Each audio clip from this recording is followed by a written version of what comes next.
The Temple of God in Jerusalem is an important theme in Bible history and prophecy.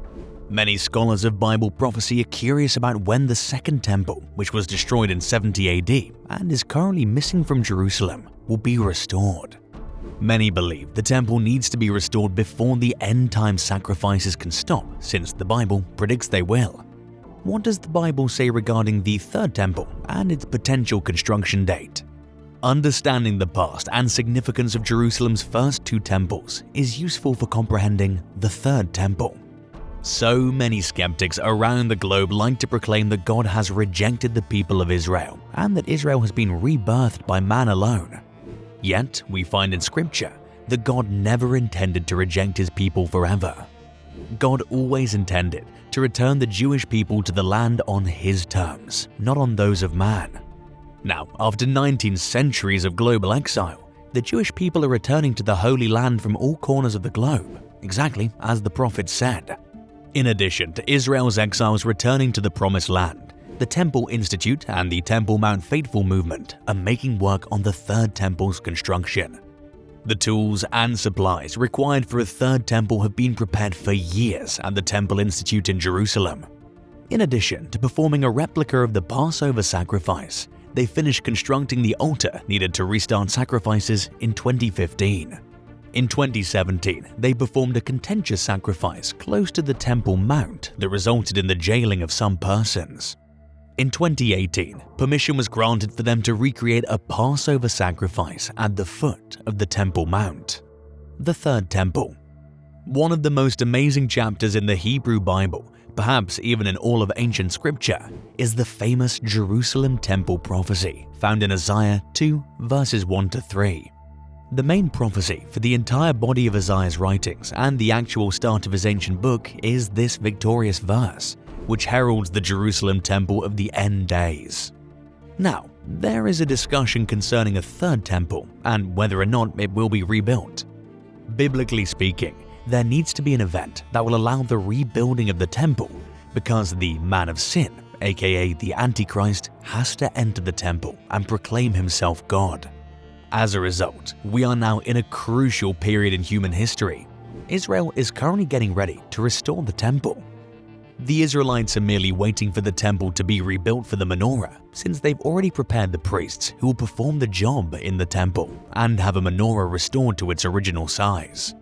An open demonstration of the Levites doing the daily offerings occurred in Israel during Passover in 2019, providing more proof of their intention to rebuild. God's prophetic word predicts that a Jewish temple will still be standing during the Antichrist's reign on earth. The Jewish people will once more be expelled from Temple Mount due to his defiling it and forcing them to worship the Antichrist instead of remaining obedient to God. Jesus reaffirmed Daniel's prophecy in the book of Matthew chapters 24 and 25. He said that the desecration had not yet occurred and referred to it as the abomination of desolation. On this holy parcel of land, Messiah Jesus will one day come to Jerusalem and erect his temple, from which he will rule the world. As things are, there will be war if the Jews attempt to construct the temple. Yet the choice to reconstruct the temple will be made when Jerusalem is ruled by the global government, which will happen at some point in the future. The peace agreement and all these things will lead to the temple's reconstruction. Why has the Third Temple just been built now? While continuous progress is made by the Temple Institute and the Sanhedrin in rebuilding the temple, the original site of Temple Mount, which is the only possible location on which the Third Temple can be constructed, has become a bone of contention. This is a key reason why previous attempts to restore the Third Temple have failed.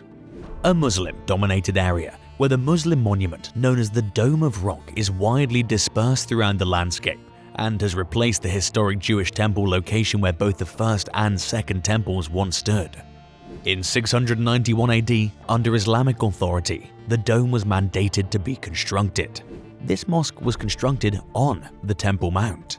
The Dome of Rock, however, was constructed outside of the Holy of Holies, in what is known as the temple's outer courtyard, fulfilling the biblical command to let the outer court be trampled upon by the nations in Revelation 11 verses 1-2.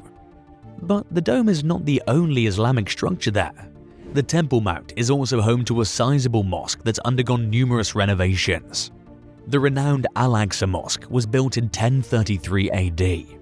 Archaeologists uncovered in decades-old research that the Al-Aqsa Mosque, which Muslims believe was constructed by Abraham, was originally a venue for Jewish ritual preparation for entering the temple, refuting the claim that a Jewish temple ever existed on the site. The report by British archaeologist Robert Hamilton, who recorded excavations of the mosque's foundations following its destruction in an earthquake in 1927, provided proof. He uncovered the ruins of a Jewish mikveh beneath the mosque's floor, a ritual pool used for purification. Jews used to immerse at this location before entering the temple grounds during the Second Temple period, according to the artifact. These discoveries, kept secret in the British Mandatory Archives Department because they embarrassed Muslim officials, finally show that the old temple existed and was a Jewish presence on the contemporary Temple Mount. According to Israel's Supreme Court complex, the subject of the works on the Temple Mount, the reality of the Temple Mount is complex. That is really sensitive and challenging. This is one of those situations where a court decision is not the appropriate course of action to settle the conflict, and such a decision violates the law. The historical cry, "The Temple Mount is ours," must be given content and significance by the political class, not the court. In other words, this must be a political decision rather than a legal one. People who comprehended Daniel's 70th week prophecy know that the Antichrist, a future political figure, is who Daniel refers to. How could this occur? Given the emphasis on the interest of the international community in the sites, under the concept of the heritage of humankind, representatives from the international community need to be included as mediators and guarantors. They would probably originate from the United Nations, UNESCO, and be taken from regional organizations like the Arab League and NATO, as well as interested nations like the United States, the European Union, and Russia. Any proposed legal system will call on regional religious leaders to work together in an ecumenical capacity. International religious leaders who could act as mediators could supplement it. Are we any closer to the completion of the temple today? Concerning the preparations for the temple service, the Sanhedrin has taken steps necessary for reinstating future temple service. One group project has been planting the biblical temple forest, which will serve the agricultural needs of the Third Temple. Rabbi Hillel Weiss, a spokesperson for the Sanhedrin, explained that the temple provided a link between the land and the divine. A mission to bring back the revered red heifer to Israel has been led by Rabbi Richman, also a Sanhedrin member. The ashes of the red heifer, combined with water, according to Numbers 19, are a vital component for purifying Jews so they can serve in the temple. Only 9 red heifers were used to prepare the waters used to purify Jews between the First and Second Temple periods, a period of almost 1,000 years. The Messiah will employ the 10th, according to Hebrew tradition. Richman and other rabbis of the Temple Institute are supervising and advising the project from a halachic perspective, along with an Israeli cattleman who's knowledgeable in the science of animal husbandry. He's using a method that involves implanting Israeli domestic cattle with red Angus cattle's frozen embryos, originally from North America. According to biblical instructions, the animal must have been born in Israel and cannot have worn a yoke, so it cannot be brought from outside Israel to be used in the red heifer ceremony. Another recent rediscovery of the Temple Institute is the rebirth of the science of creating biblical crimson. This dye was a component of the combination mixed with the red heifer's ashes. It was used in the high priest's robes, the parachet, the enormous curtain separating the Holy of Holies from the holy place in the temple, and other items. The crimson dye could be made from the eggs of the Tolad Shani, crimson worm. Reenactments of temple rituals are also performed by the Sanhedrin and the temple movement for the training of Kohanim, the priestly class. This instruction includes specialized instruction on the responsibilities of priests, the use of ceremonial objects designed for use in the Third Temple, and practice on an altar for burnt offerings that were just built in 2015. The Israelites are required to construct altars only on Mount Moriah, the Temple Mount. This altar is special because it was easily disassembled and rapidly reassembled in its correct permanent location. It will be put back together on the mount in the temple when appropriate, allowing the continuation of the sacrificial ceremony. While the temple movement works to restore the temple, most people know that some political action is necessary to change Muslims' current ownership of the Temple Mount and grant Jews access. On Sunday, June 2nd, Jerusalem Day, tens of thousands will hoist the blue and white over Jerusalem. Its flag represents the nation's 2,000-year-old longing to return to the holiest city. It shall commemorate the incredible victory in 1967 and remind the Jewish people to always keep sight of Jerusalem's significance. Jews are already freely moving back to Israel and developing the Holy Land.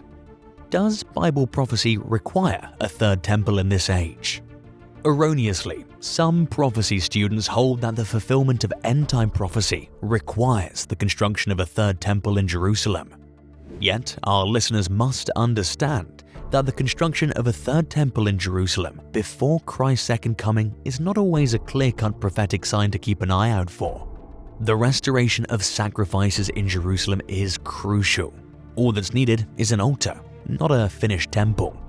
While the physical temple will exist during the millennium and the spiritual temple Paul talked of is now being constructed, it's uncertain whether the Jews will construct another physical temple before the return of Jesus Christ. Being a part of God's spiritual temple is by far the most significant activity we can engage in. The Bible describes the current construction of a temple that is of the utmost importance to God, in addition to the ancient physical temples of the old. The effects of such a temple are eternal. It is being built by God. We've come to the end of today's video.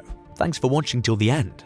We encourage you to like, comment, and subscribe to stay current on prophetic trends and God's expectations of individuals joining His spiritual temple.